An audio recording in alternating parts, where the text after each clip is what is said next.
beat, from Times Square to Columbus Circle, the gaudiest, the most violent, the lonesomest mile in the world.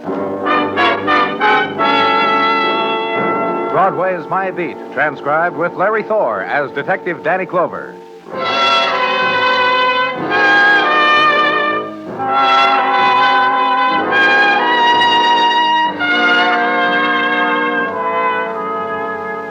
They race, the winds of November, race, and Broadway stands numb in their wake, dazed, chill at their touch, then moves to shelter of doorway, of jut of stone wall, to make the furtive search of memory for what the winds have taken to die with them.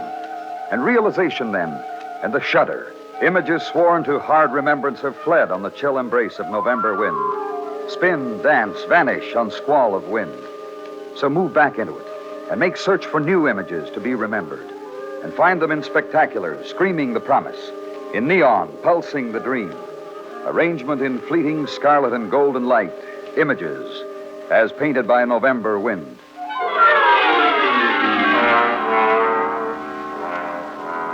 And another texture of November. Please.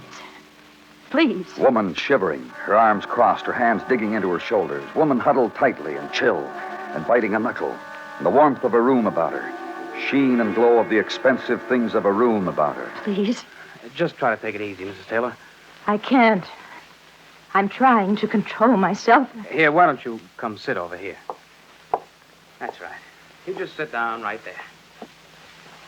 I get your shawl or something? Coat to put around your shoulder? No. No, thank you. I'll be all right. Just give me a moment. Danny? Mrs. Taylor. Yes. I'm quite all right now. And now you can tell Lieutenant Clover and me. I'm Detective Dennison. Tell us why you called us. Yes. Why, Mrs. Taylor? My husband. It's for Frank. I called you for him. What about him? Did something happen to your husband, Mrs. Taylor? Why do you behave? Just tell us, Mrs. Taylor. Earlier this evening, I had it so beautifully planned, Frank and me, a quiet evening at home, just the two of us, and... And what, Mrs. Taylor? Frank announced, just very simply announced, that he was going out. Right after dinner. And I asked him where, very gently I asked him, and he wouldn't tell. He just looked at me and brushed his fist against my chin almost hard, but sweetly, the way he does, and just put on his coat and went. He hasn't come back. Is that what you're trying to say, Mrs. Taylor? It's late now, and your husband hasn't come home, and you want... Oh, no. He's at home. What? A little while ago, just a little while ago, I was in bed and reading and waiting for Frank to come home. I wasn't going to ask even where he'd been. And the doorbell rang, and I got up to answer it. And I opened the door, and Frank fell against me. And his weight knocked me down, too. Your husband was drunk. Is that it, Mrs. Taylor? I thought drunk. And then I saw Frank had been beaten. And there was blood all over his shirt. He'd been beaten, and he was hurt, and he was sobbing. And I got up, and I tried to carry him, and I dragged him. Where is your husband, Mrs. Taylor? There, in our bedroom. I finally got him into bed, and I took off his shirt, and I washed all the hurt places. Dennison. Yeah. Is that the door to your bedroom, Mrs. Taylor? Yes, maybe Frank will talk to you. He just lies there and looks at me. Make Frank talk to you if... When I opened the door and Frank fell against me, I thought drunk, and then I thought dead. Your husband that badly hurt, Mrs. Taylor. Have you... Yes. I've called our doctor, and I've called my sister, Grace, and Harry. Harry? Harry Dixon, that's Frank's best friend, and I've called every place that I know for Donald. That's Donald Jordan. He's Frank's partner. Donald just isn't anywhere to be found, and I've left messages all over the place for him. You know, you'd think at a time like this... Are you going into Frank now, too? Yes. I'll go with you. No, you stay out here, Mrs. Taylor. Oh, yes. My sister should be here soon, and Harry. Yes, I'll wait for them here. Mr. Taylor got gone over real good, Danny. Have a look. Yeah. How do you feel, Mr. Taylor? Question, boys. Boys with the kindly questions. It's the way he talks, Danny. Mr. Taylor's mouth is one big bruise, and it's the way he talks. You want to tell us what happened to you, Mr. Taylor? Popped up my pillow, huh? Hardens under me. Look, Did anybody ask you? Anybody come crying? Your wife called us. She told us... She's a wife. She gets you on the phone. She calls people. It gets lonely, my wife calls people. Who'd you get into a fight with, Mr. Taylor? Makes a difference to you. You look like that after a fight. What's the other man look like? You try to kill each other, Mr. Taylor? You go out hunting and find a chap and say, let's fight, let's cut each other? Frankie, boy, what's this about blood on your shirt? Oh, Frankie, what have they done to you? Hi, Harry. You've had it, kid. Oh, baby, you've had it. Who are you? Who am I? Tell him, Frank. Harry Dixon. You left out the best part, Frankie. Harry Dixon, best friend of Frank Taylor, years and years best friend.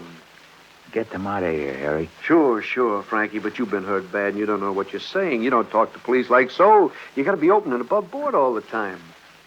My, best friend, Frank, giving you trouble, lads? We want to know how this happened to him, who it happened with, why it happened, why he... And Frank won't say, huh? When Ethel called me, she told me how Frank won't say. Maybe I can help you out, lads. How? You let me talk to him, huh, lads? Tells me things like no one has ever heard but me. Let me, huh? Denny? Yeah, let's go. We'll be in the other room, Mr. Dixon. You talk to him. Then come out and talk to us. Will do. Can do. I'm going to take advantage of your condition, Frankie. You're going to get out of here what you last. Did he tell you? No, Mrs. Taylor. I don't understand. I just don't, that's all. I'm away for a week. You've been away? Yes. I was worn out, and Harry said, you look worn out, Ethel. Why don't you take a rest? Go somewhere. And I said, you're sweet, Harry. You're very sweet. And we got out the travel folders, and I chose Atlantic City. I stayed only a week. What could have happened to him in that time?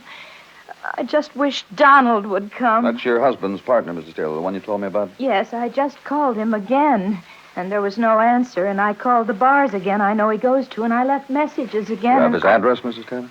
Yes. He lives at the Ruxton Apartments on West 37th. There on my desk are the numbers where I tried to reach him. If he doesn't come, you must tell him we're very disappointed in him, Frank and I. Your husband and his partner, they get along all right? What are you saying? You don't think... Maybe that's him, huh?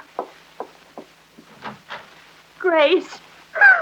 Oh, Grace. I'm so glad you're here, honey. I'm so glad. Don't fall all over me, Ethel. Just let me come in. Yes, honey, come in.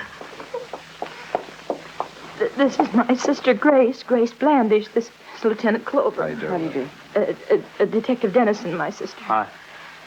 How's Frank? It was awful, honey. Just awful. The way he looked and the blood all over him, honey. Hold me. Please, Ethel, don't call me. Grace, honey, what are you... You called police. You called me. You said you called Harry. Did you call a doctor for Frank? Did you think to do that, Ethel? Oh, yes, of course. The very first thing. Frank wouldn't hear of it, but I called anyway. He should be here any minute. You know how doctors are, honey. They You have a good time in Atlantic City, Ethel? What? You heard me. You have a good time in Atlantic City taking a rest? Away from your home, away from your husband, away from all the things you should have been doing for him. So something like this couldn't have happened to him, so he wouldn't get beaten up and hurt. Honey, what are you doing? What? No soap, lads. Frank, my best buddy, won't... Hi, Grace. You haven't heard you got a bruised brother-in-law. You sure have, Sister Grace. He tell you anything, Harry? Not even his best friend. I coaxed, I pleaded, I cajoled. Look, lads. Uh-huh.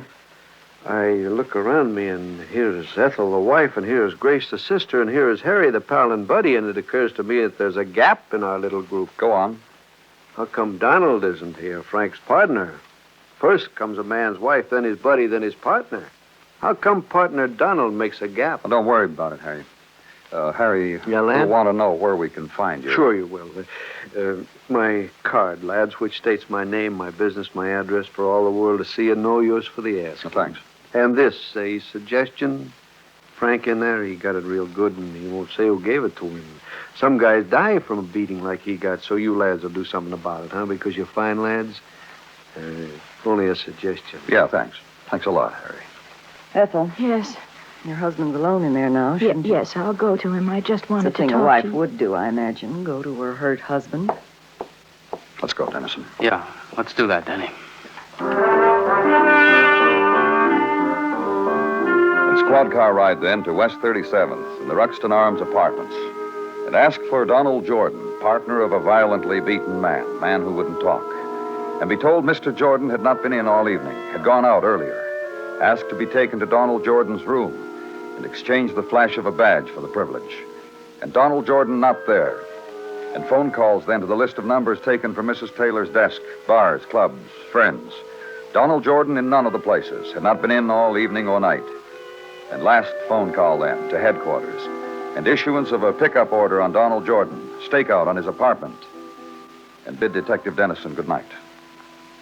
The chill and silent November street then, where room was, and drifting sleep, and too quick roar and surge of morning. And headquarters is morning, and gold-brown day of November is routine, and the small, quick clacks of teletype violences committed on a golden day of late autumn. And twilight is the filing of mimeoed reports. And twilight is...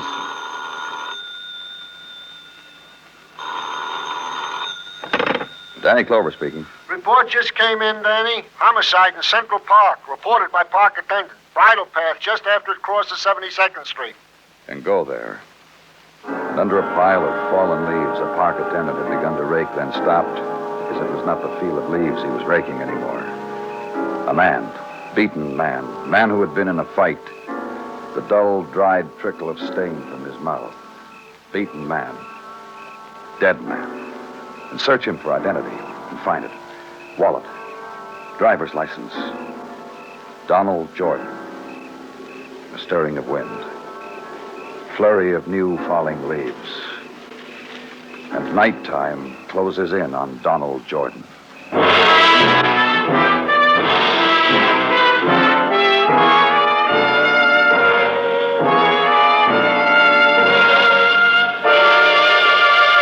You are listening to Broadway's My Beat, written by Morton Fine and David Friedkin, and starring Larry Thor as Detective Danny Clover.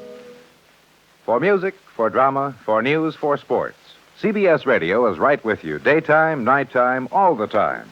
Yes, CBS Radio brings you superlative entertainment that follows you wherever you go, while you dine, while you work, in the kitchen, in the living room. Whether you're traveling in your car, it doesn't matter, where or when. For CBS Radio can be a constant companion, an amusing and delightful friend who is always versatile, always adaptable. It can provide the best in background music when you entertain. And it can provide the best comedy, drama, variety when you want to be entertained. Nowhere but on radio can you find such a wide choice of programs. No entertainer but radio can go wherever you go. And no place but on CBS Radio can you find America's favorite stars and favorite shows. Day in, day out. There's no place like radio, and no radio like CBS Radio.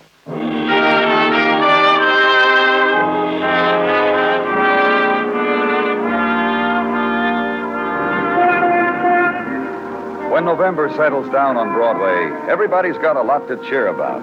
It's the time of the wiener. It's the season of the rackety racks and new substitution rules. Also of last year's All-American who, left hand on pigskin, swears he didn't get paid a living wage. It's the month of the old grad again, the co-ed again, the bottle and the blanket, and what is known as the nippy tang. And over all of it, there, peeping out of corners of shop windows, the fat shadow of old St. Nick, reminding you how many days you have left to buy. November on Broadway. Good time.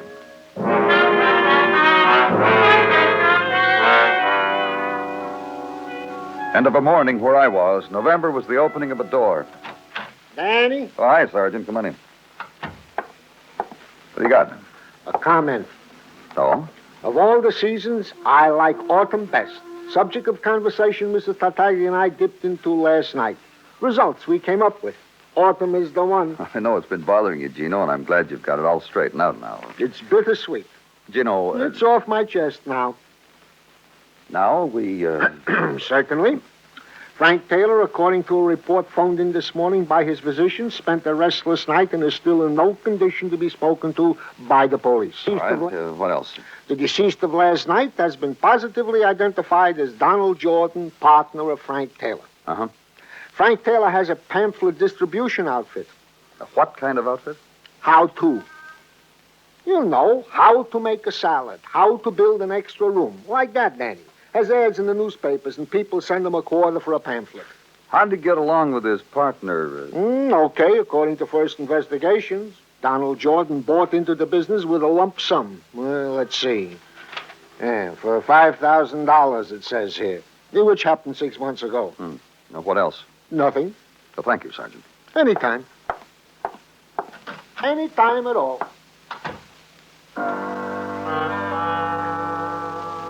And lean back and consider it now. Whys and wherefores of two beaten men.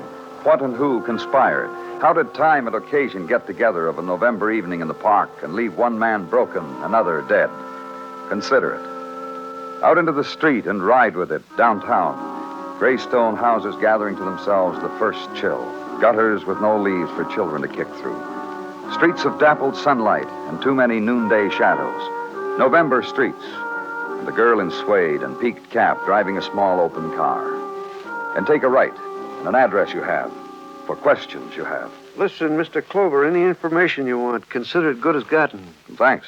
Open and above board. Ask anybody, ask anybody. Say, what kind of fellow to do business with is Harry Dixon? Ask them. Say you need a mortgage for a good reason or another, and is Harry Dixon open and above board enough That's the best kind of fellow to do business with. Huh? Open and above board. Let's do business, Mr. Clover. Shoot.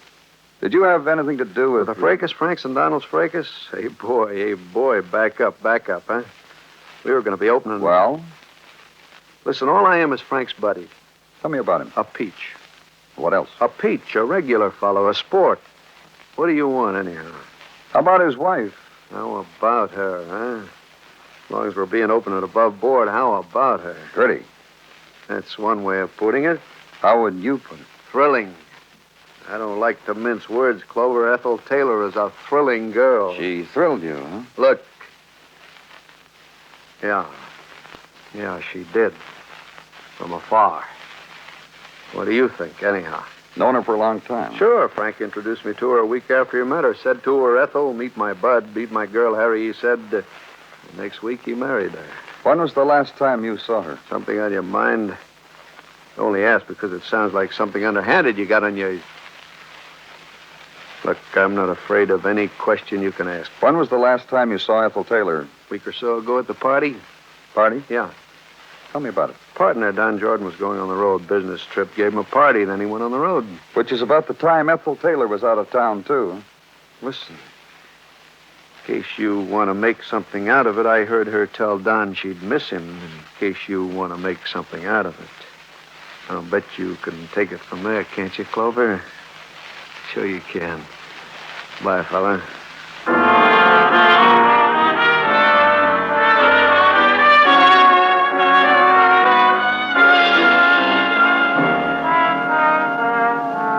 If you don't get away from here, I'll have you thrown in juvenile court. If your mother were any kind of a... You'll see. Boy's name is James Fretwood, Mr. Clover, and he lives 2 doors down, and I've told him once to stop playing. I've told him 100 times. Outside this window, I've told him. You're an officer. Why don't you do something about it? Children have to play, Miss Blandish. Well, show me where it says outside of my window. Let's just settle down. Tell me about your sister, huh? Oh, what do I care about her?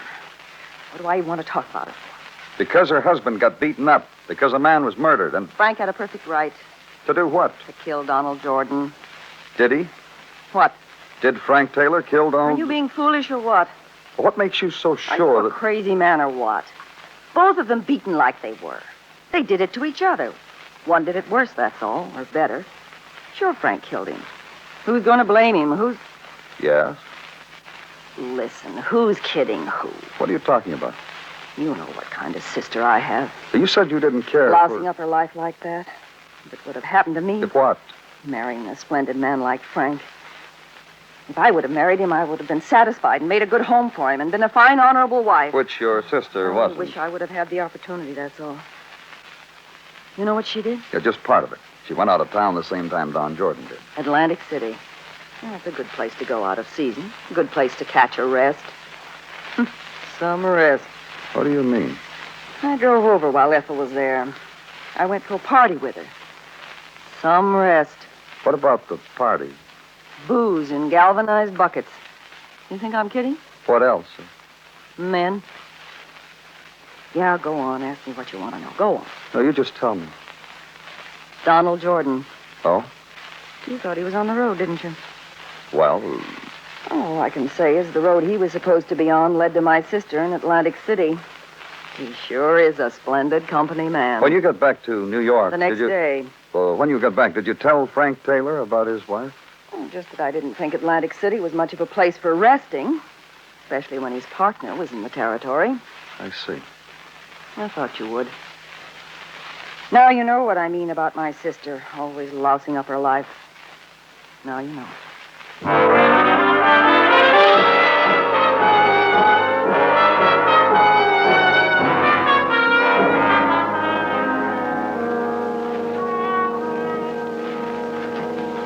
See you for a minute, Danny. Sure, come on in, Dennison.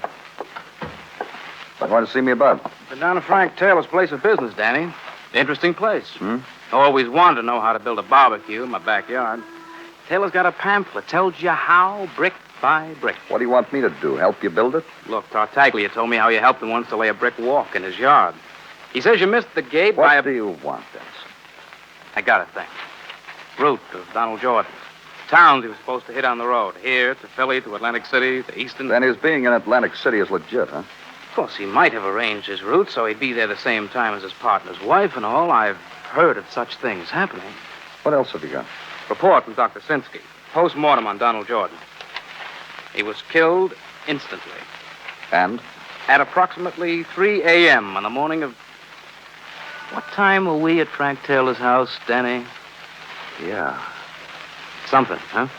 Taylor came home beaten up at 9 o'clock the night before. And Jordan turns up dead the next morning. Killed instantly, hours after the big battle they were supposed to have had. Something, huh, Danny? Oh, but I just said that, didn't I?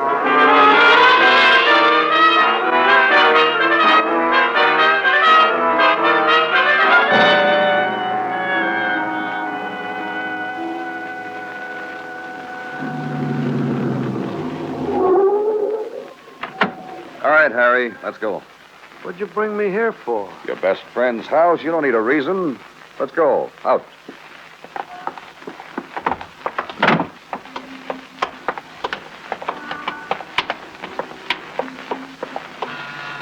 Look, my best friend. I got to watch while you pin murder to him? What kind of friend? Yes, Ethel, You remember me, don't you, Mrs. Taylor? yes. What do you want? Your husband home? You know he is. Let's go inside. All right. Listen, he's got enough trouble now. It can wait. What can? Yeah, Ethel, what can wait? It can wait. He's not going anyplace the way he's hurt. Let's go see him. What do you want? Sure, I want to see my old bud. Hiya, bud. Hello, everybody. He's helpless enough. What'd you say, Al? I said the way you're lying there, bandaged up and hurting, you're helpless enough. They can do anything they want. What about it, Clover? Look, Frank, Yeah, Bud, what? I'm with you. There you are. What about it, Clover? You know what happened to your partner, don't you? Yeah. I really clobbered him. He had to wait on me. I clobbered him. You know he's dead, don't you? Let's everybody join the conversation, huh? That's a good idea. Well? You like to say something, Harry? Pertaining to what? Who killed Donald Jordan? Look, don't embarrass me in front of my Donald Jordan was killed while your best friend was lying right in that bed. Ethel? Yes, dear. Fellow's gone hard on me again. Oh, sure. That better? No. No bother. Get you something? What would you like to get me? Frank. Let's just get with it, huh? How come Donald Jordan was killed hours after the fight with Frank here? Yeah, how come? Nobody answered? I got a confession to make, everybody. Frank, dear. Oh, yeah, do that. Fingertips on the forehead. That's a good bet. Frank? Everybody's listening for my confession, baby. Now, here it is, everybody. Me and Don had a big fight. Tell him why, baby. Tell him. Me. Go on. I said me. Because why? You'd heard that Don and I were together in Atlantic City. My sister told you. So I called up Don. I said, meet me. All of a sudden, I'm a knight of old protecting a little lady. What a knucklehead. Don beat me from here to here and back again. And then he says to me, you want to apologize? I'll spend the next few hours in that bar across the street. Otherwise, he says, get lost. I'm not your partner anymore. I didn't apologize. I got lost. My confession. Ethel, Yes? count me out, baby. And I tell you why. Trying to make it look like your husband killed a man. You deserting her, Bud? Just count me out. My fellows. I had a fight with the wrong guy, huh, Harry? Open and above board. Yep. She and me, old Bud. Me and your wife. That's why she killed Don. You'd get blamed for it. She and me'd have a clear road. My fellows. Funny, Ethel, I got no feeling about you at all. You told your wife where Don was, didn't you, Frank? Your wife, you tell things. And you went to him, Mrs. Taylor. Lured him into the park. Beat him to death. Harry. What? You said you loved me. I thought... used to love you yesterday. Now look what you've done. You've lost it. We were going good in there. What you lost it for? My fellows. Well, let's go.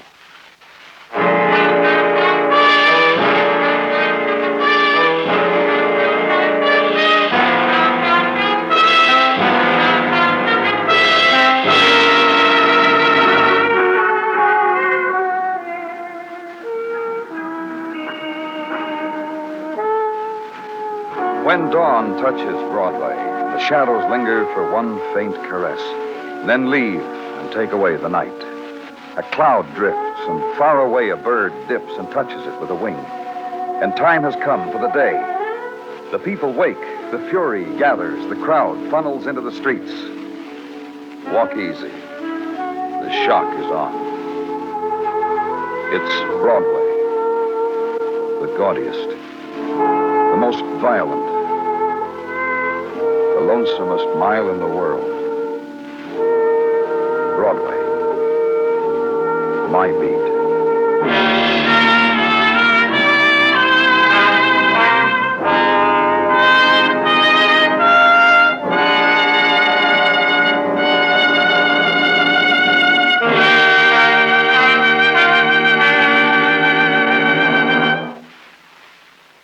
Broadway's My Beat stars Larry Thor as Detective Danny Clover, with Charles Calvert as Tartaglia and James McCallion as Dennison. The program is produced and directed by Elliott Lewis, with musical score composed and conducted by Alexander Courage.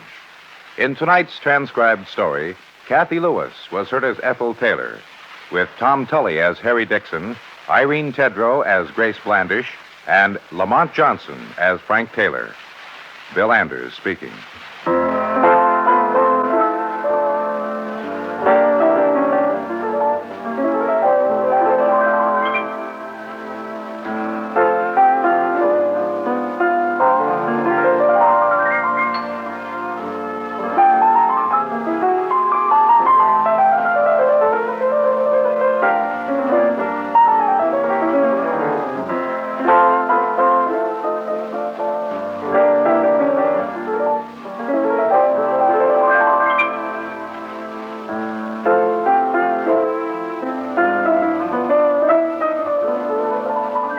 Tragedians play comedy roles. Comedians interpret the drama. Tonight, as CBS Radio Stage Struck introduces that exclusive theatrical fraternity, the Players. Participants will be Franklin P. Adams, Gene Herschel, Jimmy Cagney, Bobby Clark, Charles Coburn, Cedric Hardwick, Bert Lahr, Charles Lawton, and hosts more of the Players. It's tonight on CBS Radio Stage Struck on most of these same stations. Your news is always accurately reported when it comes from the CBS Radio Network.